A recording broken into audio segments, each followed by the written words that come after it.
আমাদের পাশেই আছে, হৃদয়ের কাছাকাছি। জীবনের পথ সোজা নয়, আশা নিয়ে নিত্য বাঁচি।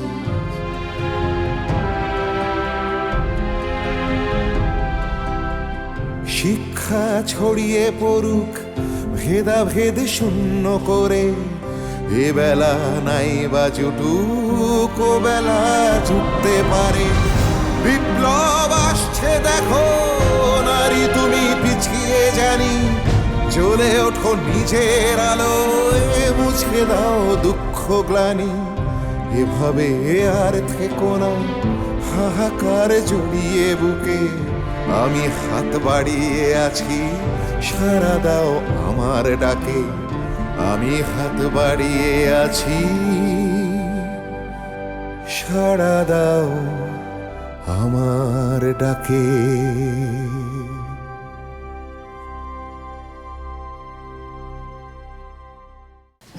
তোর সাথে ওর বিয়ে লেখা ছিল না, নইলে তোরই বা অসুখ করবে কেন, আর ওই মেয়েটারই বা অত তাড়াতাড়ি বিয়ে হয়ে যাবে কেন?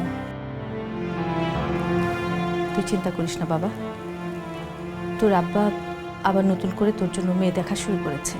না, তার আর দরকার নেই মা। আব্বাকে বলো আমি এখন বিয়ে করব। এই মিজান, মিজান, এই মিজান,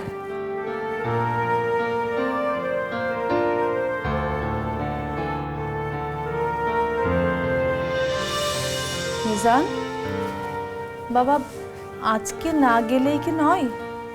যাবো বলে যখন মনস্থির করেছি তখন আর দেরি করে লাভ কি? কিন্তু কোথায় যাচ্ছিস সেটা তো বলে যাবি, তাই না?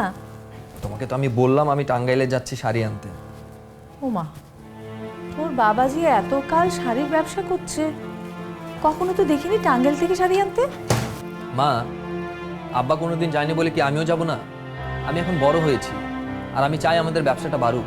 সেটা তো এখান থেকেও করা যায়। টাঙ্গাইলের তাঁতের শাড়িগুলো খুব ভালো হয়, আর এখানে সেই শাড়ির চাহিদাও প্রচুর। আমি যদি পাইকারদের থেকে শাড়িগুলো কিনি তাহলে অনেক লাভ কম হয়। তাই যদি আমি টাঙ্গাইল থেকে সরাসরি শাড়িগুলো আনতে পারি তাহলে অনেক বেশি লাভ হবে মা। কোনোদিন তো তুই একা একা অত দূরে যাসনি, তুই ভয় হয় বাবা। ভয় কিসের মা? মাত্র তো কয়েকটা দিনের ব্যাপার।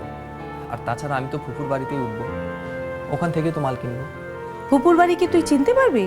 ঠিকানা তো নিয়েছি, আর ঠিকানা জানা থাকলে চেনা কোনো ব্যাপার না মা। আচ্ছা বাবা, যা, আমি আর তোকে আটকাবো না। এই তো আমার লক্ষ্মী মা, আমি তাহলে এবার আসি।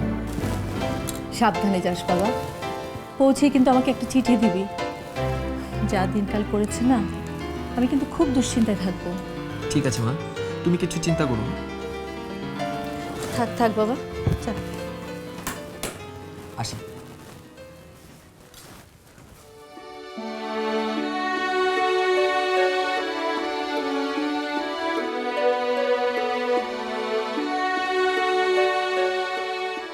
বাড়ি থেকে তো মিথ্যা বলে চলে এলাম, এবার কোথায় যাব? কোথায় গেলে গুলবদনের ওই মুখটা ভুলতে পারবো? কে জানে কোনখানে গুলবদনের বিয়ে হয়েছে। কি করলে ভগবান? আয় ভগবান, আমার একটু মাত্র ছেলে, আয় ভগবান, তুমি কি করলে ভগবান? আয় ভগবান, তুমি কি করলে ভগবান? তুমি আমায় নিয়ে যাও। আয় ভগবান, তুমি এ কি করিলে ভগবান? এ কি করিলে ভগবান? আয় ভগবান, আয় ভগবান। বলি দাদা, শুনছেন? হ্যাঁ বলুন। বাচ্চাটা কিভাবে মারা গেল? এলাকায় কি যে এক রোগ আইছে ভাই, কোনো ভালো ওঝা কবিরাজও এই রোগ সারাইতে পারে না। এই রোগ হইলেই নাকি মারা যায়। কি রোগ হয়েছিল? যক্ষা। যক্ষা? এ রোগ তো আমারও হয়েছিল, আমি তো বেঁচে গেছি। এ বাঁচলো না কেন? আপনার কপাল ভালো, আপনাকে দেখে তো ভালো পরিবারের মনে হয়। শহরে গিয়ে চিকিৎসা করাইছিলেন বুঝি? হ্যাঁ। তাই তো। এরা এত টাকা পয়সা কোথায় পাবে বলুন? একজন গরিব কৃষকের পক্ষে শহরে গিয়ে চিকিৎসা করানো কি সম্ভব?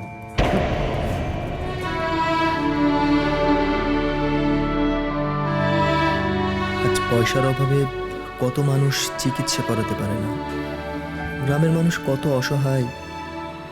আমাকে এদের জন্য কিছু করতেই হবে। কিন্তু কি করব, কি করতে পারি? আচ্ছা, আমি যদি কবিরাজি শিক্ষা নিয়ে কবিরাজ হই, তাহলে তো গ্রামের মানুষদের বিনা পয়সায় চিকিৎসা করাতে পারবো। হ্যাঁ, কাজের মধ্যে নিজেকে ব্যস্ত রাখলে গুলবদনের কথাও ভুলে থাকতে পারবো।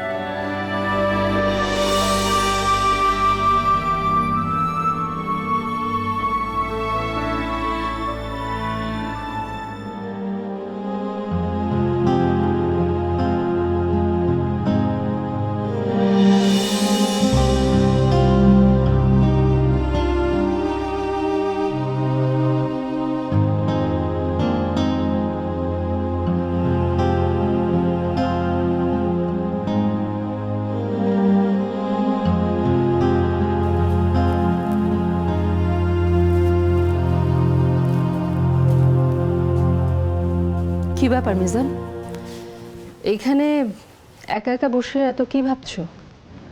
কিছু না। শোনো মিজান, আমি তোমাকে কয়েকটা কথা বলতে চাই। জি বলেন চাচি, এত সংকোচ করছেন কেন? বলছিলাম, এরপর থেকে যদি গুলকে ওষুধ দিতে হয় তাহলে সেটা আমাকে দিয়ে, আমি খাইয়ে দিব। চাচি আমি তো যেতে চাইনি, আব্বাই তো আমাকে বলল। আমি জানি মিজান, দেখো ভাইজান অত্যন্ত সাদাসিধে মানুষ, ওনার মাথায় কি আর এত কিছু থাকে?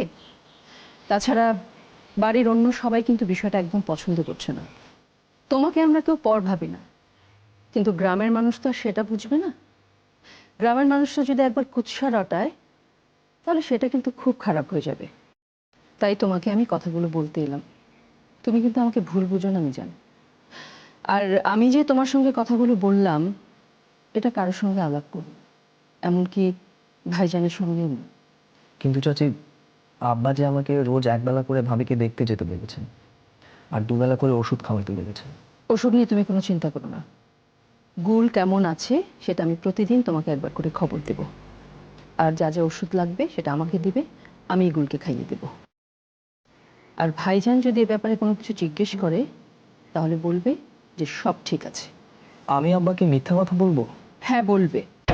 দেখো, কোনো ভালো কাজের জন্য যদি কেউ মিথ্যে বলে তাহলে পাপ হয় না।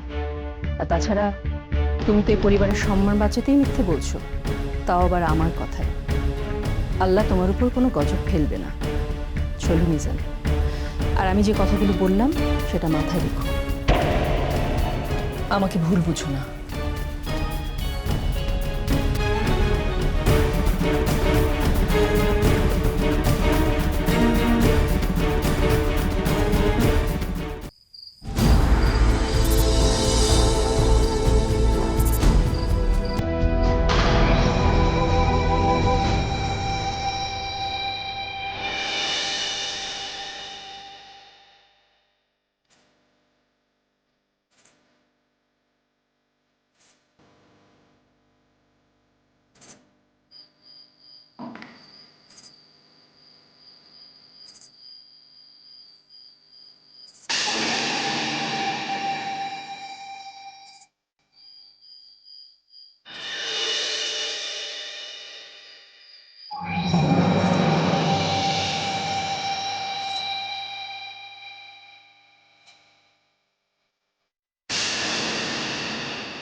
গুল, এই গুল, গুল, এই গুল, এই গুল, কি হচ্ছে তোর?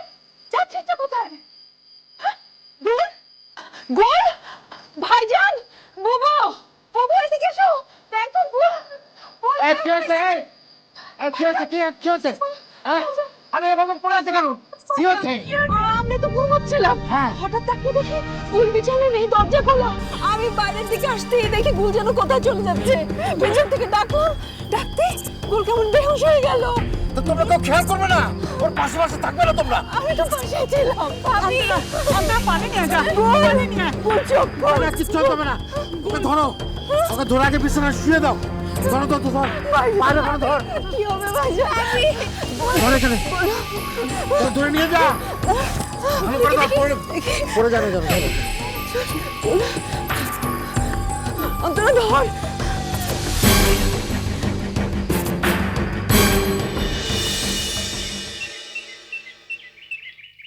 কিরে গুল, শরীরটা এখন কেমন? কাল রাতের চেয়ে একটু ভালো লাগছে? কাল তোর কি হয়েছিল রে? তুই ঘর থেকে বের হয়ে কোথায় যাচ্ছিলি? আমি জানি না আম্মা, কেন যে উঠোনে যাচ্ছিলাম কিছু মনে করতে পারছি না। ও বুবু, এ তো ভালো লক্ষণ নয়। কয়েকদিন আগেই মাত্র একবার এমনটা করলো, আবার কাল রাত্রিরে। কেন এমন হচ্ছে গো বুবু? আল্লাহ, আমার সংসারে এসব যে কি হচ্ছে কে জানে। আমার সোনার সংসারটা ছাড়খাড় হয়ে গেল। গুলের গায়েও তো অনেক জ্বর। ভাইজান দেখে শুনে ওষুধ দিলেন, সে ওষুধেও তো জ্বর কমছে না। বুবু, এ জ্বর বোধহয় ওষুধের সারবার নয়। আমি কি করব কিছুই তো বুঝতে পারছি না। কি করব বলতো? বুবু, আমি বলি কি, পীর বাবাকে আরেকবার ডেকে আনো। উনি এসে গুলকে আরেকবার ঝাড়ফুঁক করে দিক। আমার মনে হয় তাতেই গুল ভালো হয়ে যাবে। হ্যাঁ, এটা ঠিক বলেছিস। তাহলে এক কাজ কর, তুই কাউকে পাঠিয়ে দে পীর বাবাকে ডেকে নিয়ে আসুক। হ্যাঁ বুবু, আমি আমানকে ডেকে নিয়ে আসছি, তুমি ওকে বলে দাও পীর বাবাকে ডেকে আনতে।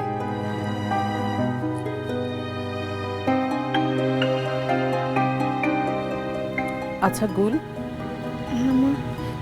তুই না 5 ওয়াক্ত নামাজ পড়িস, তোর কাছে এরকম বিপদ আপদ কি করে আসলো?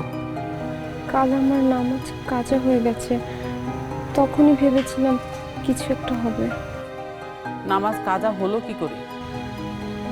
নামাজ পড়তে পড়তে মাথাটা ঘুরে পড়ে গিয়েছিলাম, কিছুতেই আর উঠে নামাজ পড়তে পারলাম না। তাহলে কাউকে ডাকিসনি কেন? শরীরের আর কি দোষ? তুই যেভাবে খাওয়া দাওয়ার অনিয়ম করিস। আমার না, এই যে বুবু। কি হয়েছে আম্মা, বলো। শোন বাবা, এক্ষুনি যে পীর বাবাকে একটু ডেকে নিয়ে আয়। এত সকালে তিনি কি আসবেন? হ্যাঁ হ্যাঁ, পীর বাবা অনেক সকালবেলা উঠেন, আর ওনার দোয়া দরুদ পড়া শেষ হয়ে গেলে উনি নিশ্চয়ই আসবেন। আর গুলের কথা সব খুলে বলবি, তাহলে উনি নিশ্চয়ই আসবে। ঠিক আছে, আমি এক্ষুনি যাচ্ছি। আচ্ছা। আল্লাহ যে আরো কত মুসিবত আমাদের কপালে লিখে রেখেছেন কে জানে। বুবু, এত চিন্তা করো না তো। যিনি মুসিবত দিয়েছেন তিনি দেখবে সবকিছু থেকে আমাদেরকে রক্ষা করবেন।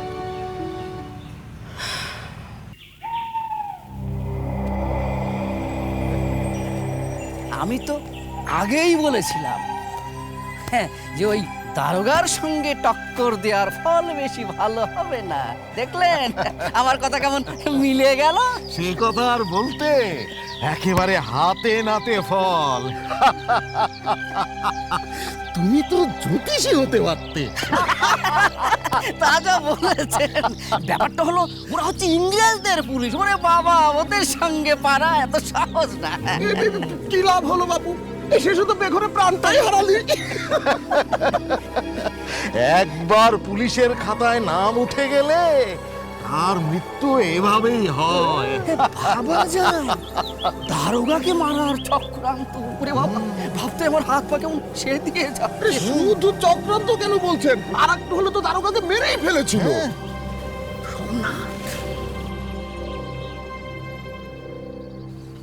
এই যে সোমনাথ বদ্যি মশাই,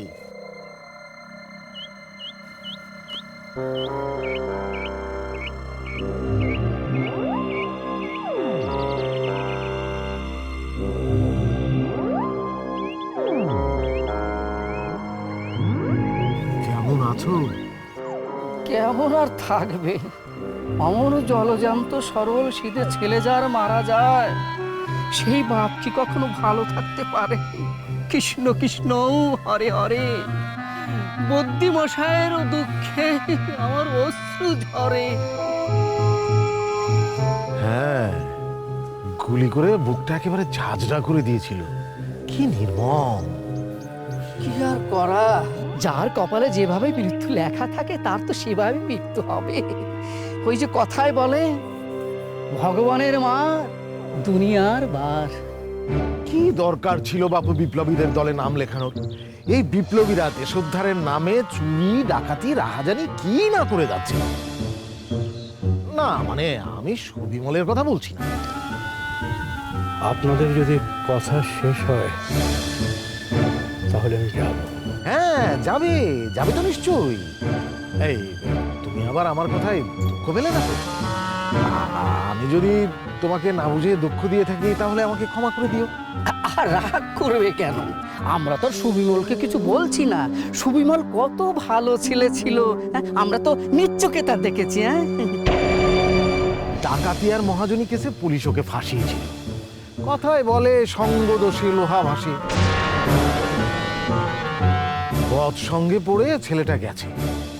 আরে মুখটা এখনো চোখে ভাসে, কিরকম রক্তাক্ত হয়ে মাটিতে পড়েছিল। ইস, দারোগার কোনো মায়া দয়া নেই। দারোগা বাবুর কি দোষ? তুমি সাপের লেজে পা দেবে আর সাপ তোমাকে কামড়াবে না, সেটা তো আর হয় না। আরে ওরাই তো আগে গিয়েছিল দারোগা বাবুকে মারতে।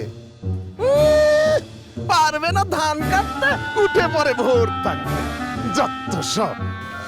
আমি তাহলে এখন আসি মল্লিক মশাই, আমার কাজ আছে। হ্যাঁ যাও যাও, যাবেই তো। তোমাকে দেখে বড্ড মায়া হয় বুঝলে, তাই ডেকে দুটো সান্ত্বনা দিলাম। ভালো থাকবে, যাও। নমস্কার।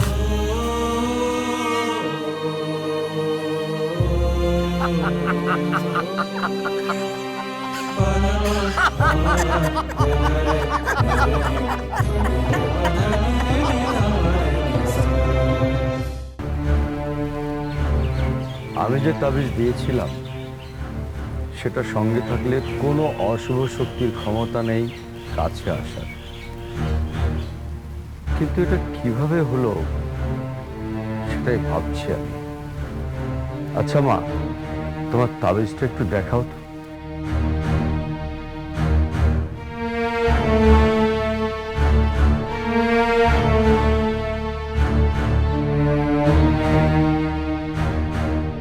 কি হলো, তাবিজ তোমার সঙ্গে নেই? বাবা, তাবিজটা তো দেখতে পাচ্ছি না। সে কি? এই সুতোর সঙ্গেই তো বাঁধা ছিল। সেদিন না গোসল করার পর আমি নিজেই বেঁধে দিয়েছিলাম। কোথায় গেল? সে কি রে গুল, তাবিজটা কি হারিয়ে গেল? এখন তাহলে কি হবে? আমি জানি না চাচি, আমার হাতেই তো ছিল। কখন যে খুলে পড়ে গেল আমি টেরও পাইনি। আমি জানতাম এরকম কিছু একটা হয়েছে, কারণ এই তাবিজ সঙ্গে থাকার পরও এরকম ঘটনা ঘটবে এটা অসম্ভব। ওই তাবিজে যে আল্লাহর কালাম লেখা রয়েছে। কি যে করে এরা, হাতের থেকে তাবিজ খুলে পড়ে যায় সেটা খেয়াল করে না। এটা কেমন কথা? ওকে বকাঝকা করে কোনো লাভ নেই মা, ওর দোষ নয়। এটা নিশ্চয়ই সেই অশুভ শক্তির কাজ। ও কৌশলে এটা ছড়িয়ে দিয়েছে, তা না হলে যে বৌমার কাছে সে আসতে পারছিল না। হায় আল্লাহ পীর বাবা, এখন তাহলে কি হবে? এবারের মতো আমাদের গুলকে আপনি বাঁচিয়ে দিন। আচ্ছা, আমি আরেকটা তাবিজ বানিয়ে দেব। বিকেলে আমার কাছে কাউকে পাঠিয়ে দিও, নিয়ে আসবে, এনে আবার ঠিক সেইভাবে বেঁধে দেবে। তবে লক্ষ্য রাখবে মা, আর যেন তাবিজ না হারায়, কারণ একবার তুমি ভাগ্যচক্রে বেঁচে গেছো, বারবার এমনটা নাও হতে পারে। তখন ওই অশুভ শক্তি তোমার অনেক বড় ক্ষতি করতে পারে। আপনি বিশ্বাস করুন বাবা, এ তাবিজ সবসময় আমার চোখে চোখে রাখতাম। কি করে কখন যে হারিয়ে গেল আমি সেটা। আচ্ছা ঠিক আছে, আল্লাহর নাম স্মরণে রেখো, আর আমি যেমন যেমন বলেছিলাম সেইভাবে নিয়মগুলো মেনে চলবে। এবার আমি তোমাকে একটু ছেড়ে দিয়ে যাই। আল্লাহ।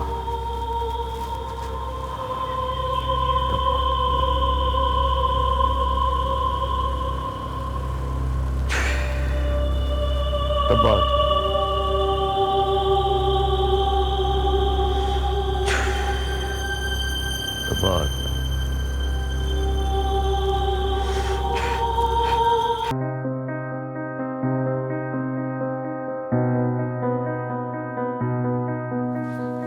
মিজান ভাইয়া, হ্যাঁ আপনি আমাকে ডেকেছেন? হ্যাঁ কমলা, আমাকে এক গ্লাস পানি খাওয়াতে পারবে? পানি খাবেন? এক্ষুনি আনছি। কমলা, জি? বলছি তোমার ভাবি এখন কেমন আছে? জ্বরটা কি একটু কমেছে? পীর বাবা ঝাড়ফুঁক করে পানি পড়ে দিয়ে গেছেন, এখন তো ঘুমাচ্ছেন, কিন্তু খুব জ্বর। আচ্ছা তুমি যাও।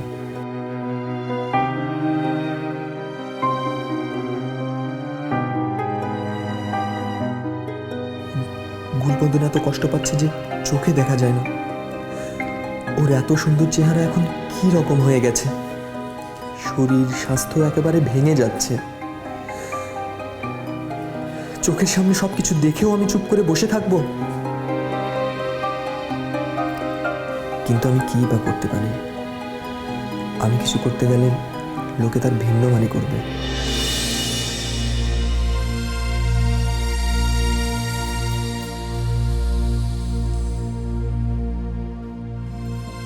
মিজান ভাই,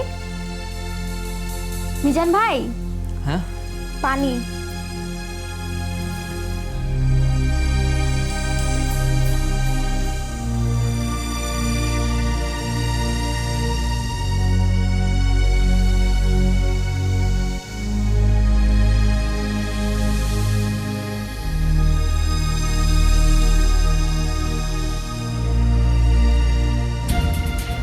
না না, এভাবে হাত পা গুটিয়ে বসে থাকলে চলবে না।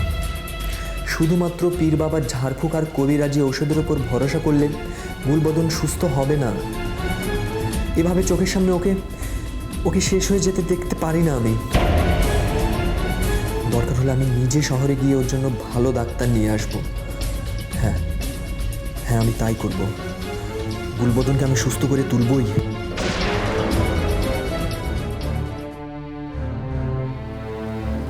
বৌমার জ্বরটা আমার বেশ চিন্তায় ফেলে দিল। ওষুধ খাওয়ার পরও জ্বর কমছে না।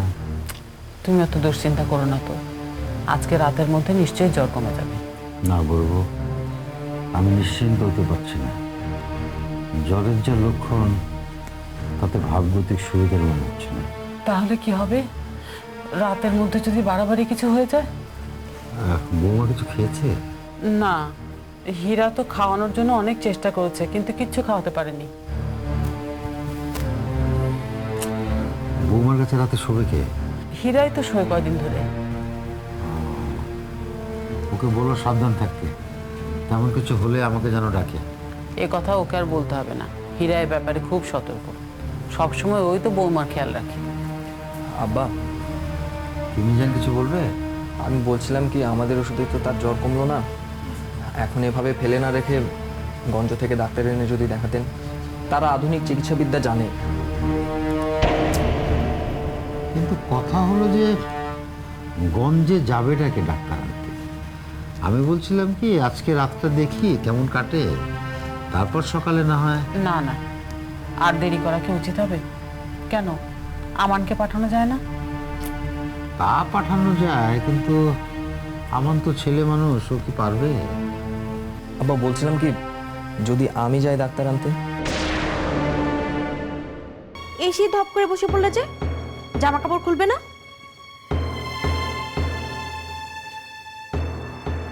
কথা বলছো না কেন? খারাপ কিছু হয়েছে? আমার সর্বনাশ হয়ে গেছে। আমি শেষ হয়ে গেছি। আমার চাকরিটা চলে গেছে। আমিদা,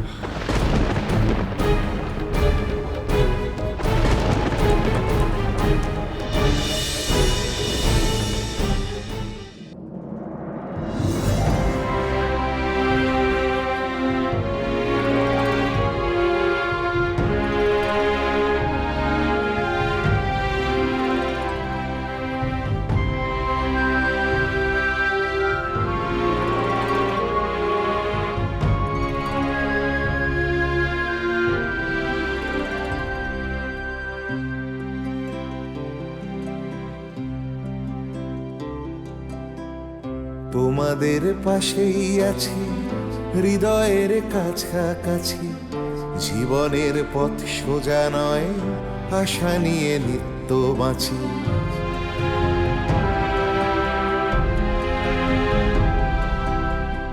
তোমাদের তোমাদের পাশেই আছি হৃদয়ের কাছাকাছি, জীবনের পথ সোজা নয়, আশা নিয়ে নিত্য বাঁচি।